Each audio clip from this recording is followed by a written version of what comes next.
आज ही से जीवन के हर पल का आनंद उठा लो, आज ही से मन की एक नई शांति पालो। समय आ गया बदलने का, समय आ गया कुछ करने का। अब उठा लो आनंद प्रतिदिन के जीवन का। हमसे जुड़ने के लिए धन्यवाद। परमेश्वर का वचन बांटने में मुझे मजा आता है। फिलहाल हम आर्थिक विषय पर आधारित एक महत्वपूर्ण श्रृंखला कर रहे हैं और आज का हमारा विषय है, हम अपना भरोसा किस पर रखते हैं? क्या रुपयों में? आशा है आप कुछ बहुमूल्य सीख ग्रहण करेंगे, प्रवचन का आनंद लें। मुझे याद है एक बार मैं एक सभा में बैठी थी और मेरे हाथ में कुछ रुपए थे जिसे मैंने लंबे समय से बचा कर रखे थे और मेरे हाथ में कुछ उपहार भी थे जिन्हें मुझे भेंट करने थे और अपने हाथ में बचे हुए रुपयों को लेकर मैंने शॉपिंग करने की योजना बनाई। हाँ, उन विक्षिप्त रुपयों से। यहां आप में से कुछ लोगों की जेब में 100 की गड्डियां हैं जिसके बारे में कोई और नहीं जानता।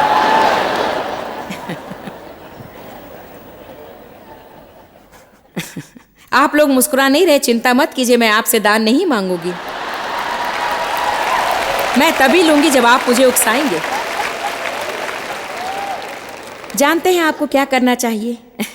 आपको अपनी जेब में कम से कम 100 रुपया तो अलग से रखना चाहिए और इंतजार करना चाहिए कि प्रभु आपको बताए कि उसे किसको देना है। हर समय अपने लिए बचाकर छुपाकर रखने की अपेक्षा आपको ऐसा ही करना चाहिए। ये नहीं सोचना चाहिए कि किसी को उसका पता ना चले।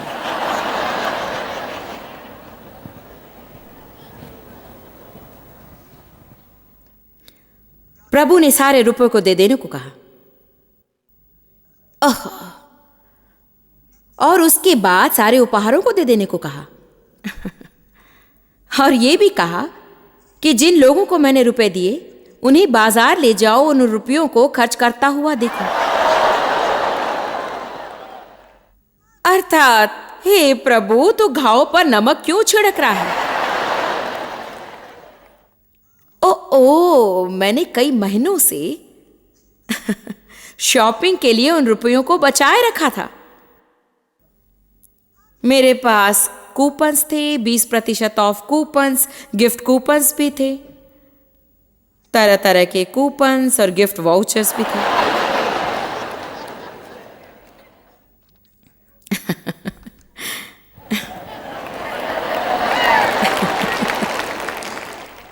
यीशु ने उस धनी सरदार से जो कहा था उससे ये कोई अलग नहीं, बिल्कुल वैसी ही परिस्थिति। मैं तो पहले भी दान करती थी, फिर ऐसा क्यों करने को कह रहे हो? उस धनी सरदार ने भी यही कहा था कि मैंने उन आज्ञाओं का पालन किया है और यीशु ने कहा तुम में एक बात की कमी है, क्या तुम ऊंचा उठना चाहते हो? यदि मैं यहां कहूं कि कौन ऊपर जाना चाहता है तो आप सब चिल्ला उठेंगे आ! और यदि मैं कहूं कि मैं दोबारा दान इकट्ठा करने जा रही हूं, कितने लोग दान देना चाहेंगे, तो मुझे निराशा ही होगी।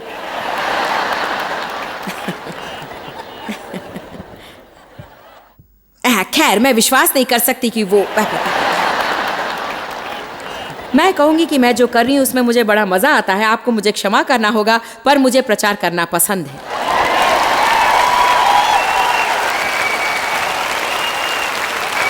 अंततः एक दिन मैंने जान लिया यही मेरी जिंदगी है और यदि मैं इसका आनंद ना लूं तो मेरे लिए बुरा होगा। इसलिए जब मैं यहां आती हूं तो आनंदित होती हूं और खुश होती हूं कि यहां आकर आप कुछ सीखते हैं। अभी मैं आपको जो बताऊंगी वो बिल्कुल सच है, मैं बढ़ा चढ़ाकर नहीं कह रही हूं। उस रात उस सभा से जाने से पहले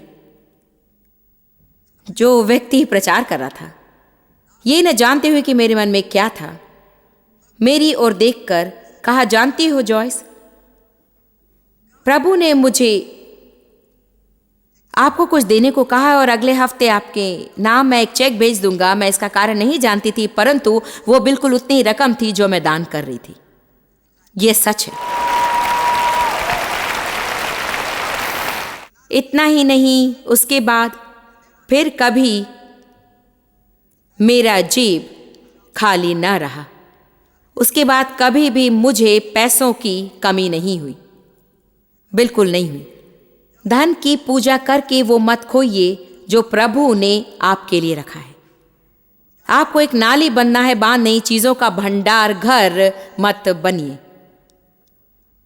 मैं इसे अपने पास रख लेती हूँ, शायद ये कभी मेरे काम आ जाए। जरूरत के समय वो कहाँ है आपको याद नहीं रहेगा।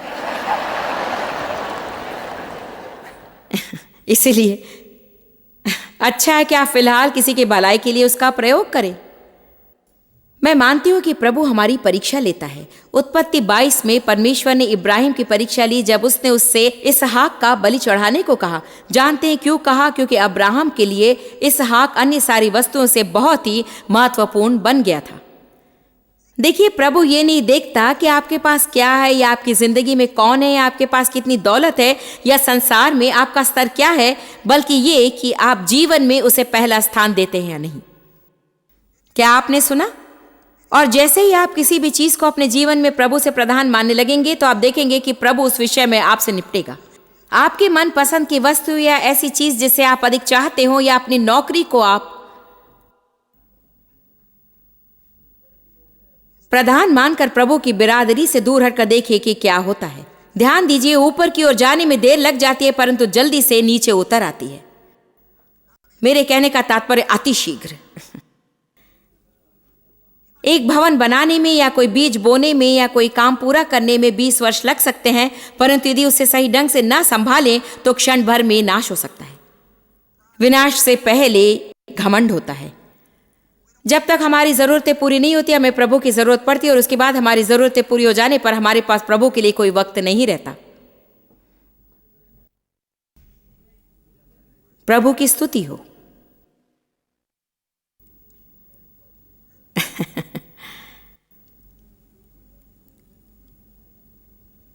पहला तीमुथियुस 6:17। चलिए 1 मिनट इस पर ध्यान लगाएं। पहला तीमुथियुस अध्याय 6 पद 17।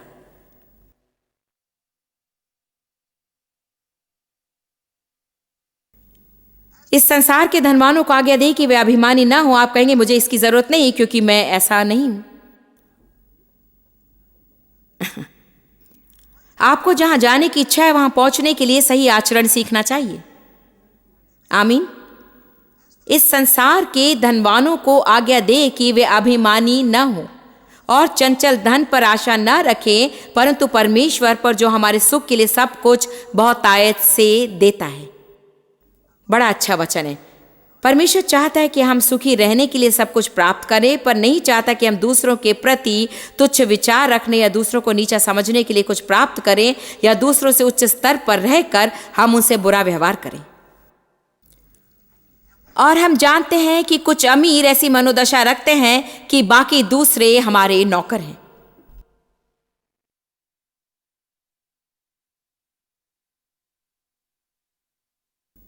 कभी कभी जब हम अलग अलग जगहों पर जाते हैं, हमारे ड्राइवर होते हैं, कार्यक्रम करने के लिए कहीं जाती हूँ तो वे मुझे यहाँ वहाँ ले जाने के लिए ड्राइवर नियुक्त करते हैं। हाल ही में मैंने एक ड्राइवर से कहा कि तुमने बहुत लोगों को इसमें घुमाया होगा। उसने कहा ओ आप नहीं जानती। उसने कुछ लोगों का नाम बताया जिनको उसने अपनी गाड़ी में सैर कराया और फिर एक खास व्यक्ति जो कि बहुत ही प्रचलित व्यक्ति है, शायद बहुत ही धनवान भी है, उसका नाम लेकर कहा कि वो मुझसे बातें तक नहीं करता है, वो जो भी मुझे कहना चाहे उसे अपने सहयोगी से कहलवाता है और मुझसे अपना जवाब उसके जरिए देना पड़ता है।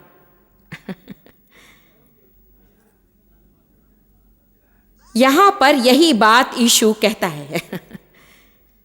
ऐसे लोग तभी सुधरेंगे जब उनके पास कुछ भी नहीं रहेगा। ऐसे लोग तभी सुधरेंगे जब वे धूल पर पड़े होंगे और उनको यीशु की जरूरत पड़ेगी और अपनी विचारधारा वे बदलेंगे। क्योंकि परमेश्वर के लिए सबसे महत्वपूर्ण है मनुष्य और ये कि हम मनुष्यों से कैसा व्यवहार करते हैं। यदि नौकरी में आपकी पदोन्नति होती है और आप बड़े बड़े लोगों और ऊंचे अधिकारियों के संग रहने के कारण अपने पुराने सहकर्मियों से बातें करने की इच्छा न रखे और उन पुराने मित्रों के संग बैठकर भोजन करने से इनकार करे तो यह बुरी मनोदशा होगी।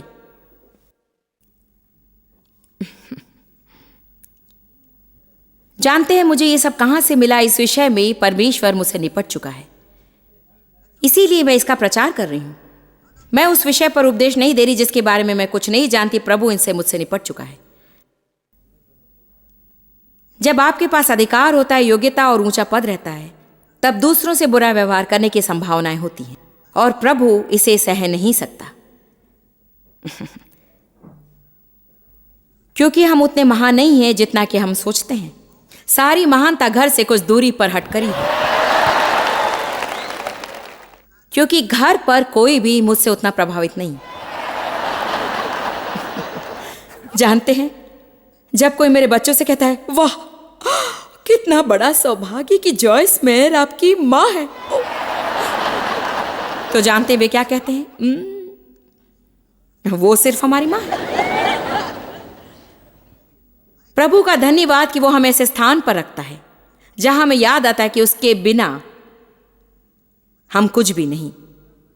हालेलुया। आगे वचन 18 में वो कहता है, आज्ञा दे कि वे भलाई करें और भले कामों में धनी बने और उदार और सहायता देने में तत्पर हों। तो एक धनवान मनुष्य के मन में यही विचार रहने चाहिए। कम ऑन नाउ, भलाई करें, भले कामों में धनी बने और उदार रहें और सहायता देने में तत्पर रहें और बांटने में तत्पर। निकालिए लूका 16। हम परीक्षाओं के बारे में चर्चा कर रहे हैं कि किस तरह से प्रभु हमारी परीक्षा लेता है। यीशु ने धनवान युवक की परीक्षा ली, उसने अब्राहम की परीक्षा ली। हम एक दूसरे तरीके की परीक्षा को देखने वाले हैं। एक धनवान मनुष्य था जो बैंजनी कपड़े और मलमल पहनता और प्रतिदिन सुख विलास और धूमधाम के साथ रहता था। वह उसके पास सब कुछ था और उसकी एक भली जिंदगी थी। बढ़िया कपड़े, बढ़िया भोजन, कोई काम की जरूरत नहीं, लेटे लेटे मौज उड़ाना था। अब वचन 20 देखिए, यह मुझे अच्छा लगता है। और लाजर नाम का एक कंगाल घावों से भरा हुआ उसकी डेवढ़ी पर छोड़ दिया जाता था। दोबारा देखिए, और लाजर नाम का एक कंगाल उसकी डेवढ़ी पर छोड़ दिया जाता था। ओ भाई, शायद आप इसे समझ रहे हैं। ऐसे ही कई अवसर होते हैं जब प्रभु हमारे सामने लोगों को छोड़ देता है। इस कंगाल को धनवान की डेवढ़ी पर छोड़ दिया गया था, बिल्कुल उसके सामने, उसके रास्ते पर। जब भी वो आ जाया करता वो उसे देखता था। और दुख की बात है कि उसने उसके लिए कुछ नहीं किया। कितनी बार हम जरूरतमंद लोगों के सामने से गुजरते हैं और कभी भी उनकी ओर ध्यान नहीं देते या प्रार्थना करते हैं कि कोई आकर उनकी मदद करे। और इससे भी दुखदाई बात यह है कि वे कुछ लोग प्रार्थना करते हैं कि ऐसे लोगों को प्रभु उनके रास्ते पर ना आने दे। सही बात है ना? अक्सर हम देखते हैं कि खेल के मैदानों के आसपास लोग बैठकर भीख मांगते हैं, जैसा कि सदियों से होता आ रहा है। और हजारों लोग उनके आगे से गुजरते हैं और कुछ उन पर लात मारकर भी निकलते हैं, परंतु कभी भी उनके लिए कुछ नहीं करते। हां, कभी कभी हम धोखा खा जाते हैं। यद्यपि वे लोग सचमुच बुरी हालत में हों, वे झूठे होते हैं। यहां तक कि कुछ लोगों के लिए एक धंधा होता है जो लोगों को वहां लाकर बिठा देते हैं, भीख मंगवाते हैं और फिर उनके सारे पैसे छीन लेते हैं।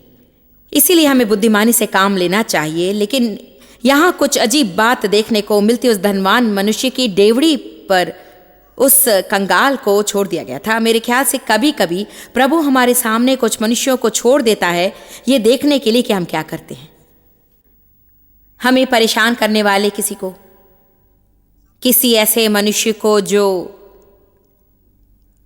जरा पागल हो, ऐसे किसी को जो आपकी तरह तेज ना हो, जो आपकी तरह तीव्रता से काम करने में असमर्थ हो, या पढ़ने में आपसे धीमा मंद हो, या आप जैसे होशियार ना हो।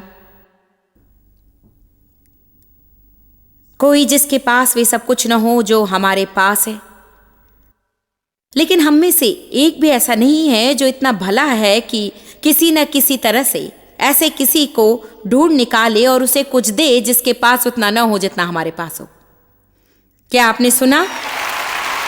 हम में से कोई भी इतना सर्वोच्च या प्रधान नहीं कि जरा सा वक्त निकाल कर किसी पर दया दिखाए जिसके पास उतना अधिक ना हो जितना कि हमारे पास, चाहे वह धन हो, पद या अधिकार हो, या पहुंच, या स्वाभाविक योग्यता, या चाहे जो कुछ भी हो। यह एक परीक्षा है कितने लोग इससे सहमत हैं? बस एक परीक्षा। लूका 16:21। और वो चाहता था कि धनवान की मेज पर की जूठन से अपना पेट भरे। उसने कहा होगा, क्या मुझे आपके भोजन में से बचा हुआ थोड़ा कुछ मिलेगा? यहां तक कि कहा गया कि कुत्ते भी आकर उसके घावों को चाटते थे। और ऐसा हुआ कि वो कंगाल मर गया और स्वर्गदूत ने उसे लेकर इब्राहिम की गोद में पहुंचाया, और वो धनवान भी मरा और गाढ़ा गया। और अधोलोक में उसने पीड़ा में पड़े हुए अपनी आंखें उठाई और दूर से इब्राहिम की गोद में लाजर को देखा।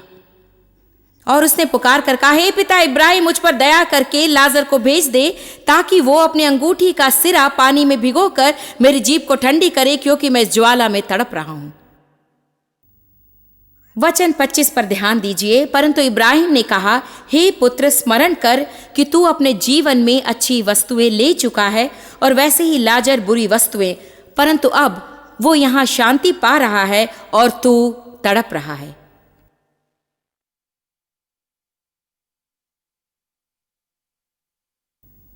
सेला। रुक कर एक क्षण के लिए इस पर विचार कीजिए।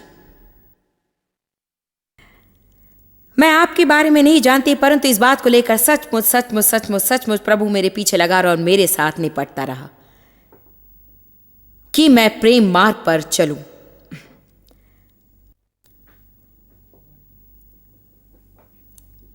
अपनी बातों में, सेवकाई में, और अपने इसमें और उसमें, अपनी योजना में, अपने सपनों में और अपने दर्शन में फंसे रहना आसान होता है।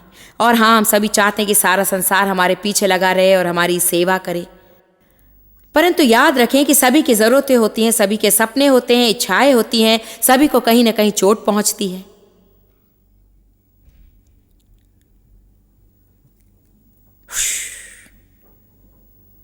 आपके पास जो भी हो उसे दूसरों की भलाई कीजिए।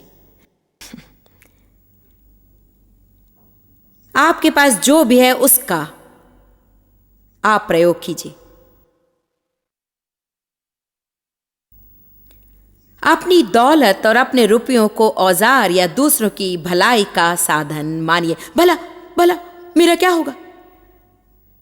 आपको कोई कमी नहीं होगी। यदि आप ऐसा जीवन जिएंगे तो किसी चीज की कमी नहीं रहेगी। मैं बता रही हूं कि आप धनवान कैसे बन सकते हैं। आपको घटी नहीं होगी।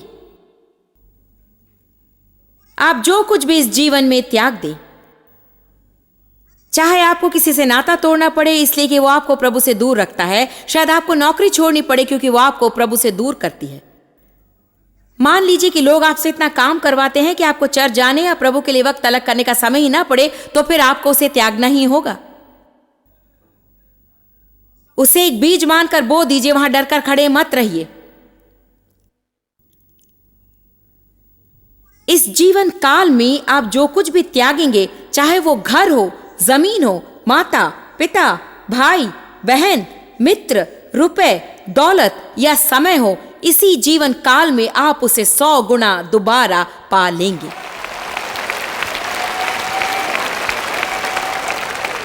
मैं अपनी दीवारों में से तस्वीरें और बिस्तर में से चादर निकालकर देने लगी, क्योंकि देने के लिए मेरे पास रुपए नहीं थे। प्रभु को धन्यवाद, शादी के बाद से ही डेव और मैं दशमांश देते आ रहे हैं, क्योंकि उन्हें बचपन से बात सिखाई गई थी, मुझे नहीं सिखाया गया था। धन्यवाद कि वो थोड़ा बहुत जानते हैं। अच्छा, बहुत जानते हैं, ठीक है, मैं भी मुसीबत में हूं।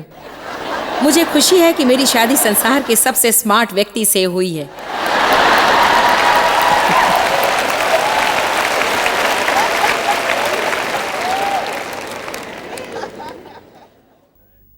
रुपयों के विषय में आपको याद रखना है कि वो आपकी सुरक्षा नहीं है। चाहे आपके पास जितना भी धन हो, अनिश्चित दौलत पर अपना भरोसा मत रखिए। जानते हैं स्टॉक मार्केट में क्या होता है? खैर, ऐसा कुछ नहीं होगा। आप नहीं जानते कि क्या होगा। अच्छा होगा कि आप धन से अधिक प्रेम करके उसकी पूजा न करने लगें।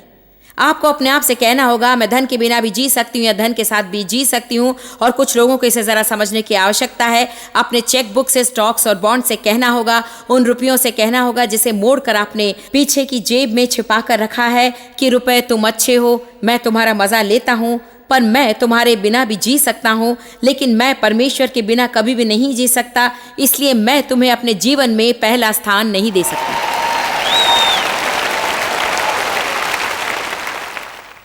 यदि आप अपने बचत खाते पर भरोसा रखेंगे तो अपनी मरणावस्था में आप किसी बैंक को फोन नहीं करने वाले हैं।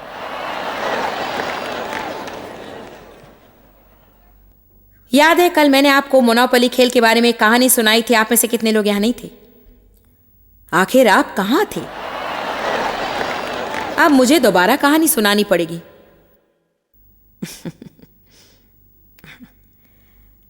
जेम्स डॉबसन ने कहा, मोनोपोली का खेल खेलते समय उसे एक महान प्रकाशन मिला। वो बड़ी गंभीरता से खेल रहा था, घर खरीदता, उन्हें होटलों में बदलता, दूसरों के पास जो भी था उसे ले लेता और उन्हें खेल से बाहर कर देता। उसने कहा, इस खेल को खेलते समय वो इतना तीव्र था कि हर एक को हराकर उनसे सब कुछ ले लेने में उसे मजा आ जाता था। शीघ्र ही वो सभी लोगों से सब कुछ जीत लेता और खुद पा लेता। इससे वो खुश और गर्व महसूस करता और चीजों को समेट लेता। और जब वो खेल के टुकड़ों को बक्से में डालने लगा तब अचानक उसे एक प्रकाशन मिला। प्रभु ने उसे एक प्रकाशन दिया उस विषय के बारे में जो उसकी बाकी की जिंदगी से जुड़ा था। जैसे जैसे वो टुकड़ों को बक्से में डालने लगा, उसने एहसास किया कि जीवन समाप्त हो जाने पर हमने जो कुछ प्राप्त किया है वो सब बक्से के अंदर जाएगा और दूसरा कोई आकर उस खेल को खेलने लगेगा। क्यों ना अपना जीवन ऐसा कुछ करने में लगा दें जो शाश्वत रहे और प्रभाव डाले। आमीन।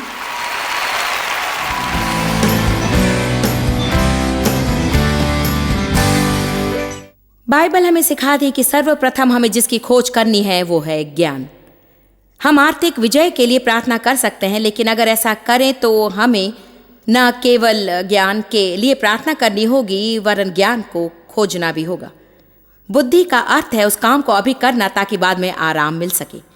तो मैं इस महत्वपूर्ण क्षेत्र में आपके लिए प्रार्थना करूंगी। प्रभु, हम तेरे पास यीशु के नाम में आते हैं। हम जानते हैं कि तू नहीं चाहता कि हम बंधन में रहें या फिर दबाव में रहें।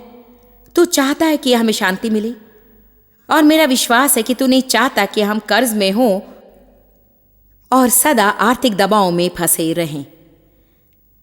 मेरी प्रार्थना है प्रभु कि तू लोगों को आर्थिक योजना का ज्ञान दे कि कैसे वे कर्ज से मुक्त हो। मेरी प्रार्थना है कि उन्हें दर्शा कि वे कैसे पैसे बचा सके ताकि बिना कर्ज जरूरत की चीजें पा सके और ऐसी स्थिति में पहुंचे जहां नगद राशि दे सके। प्रभु, प्रार्थना है कि तू हमें ज्ञान में चलने में मदद करेगा, तेरे वचन के ज्ञान में हमें चलने देगा। इस क्षेत्र में हमारी दैविक मदद करेगा प्रभु, और जो हमें जानना है उसे हमें सिखाएगा। मेरी प्रार्थना है यीशु के नाम में, आमीन। प्रभु आशीष दे।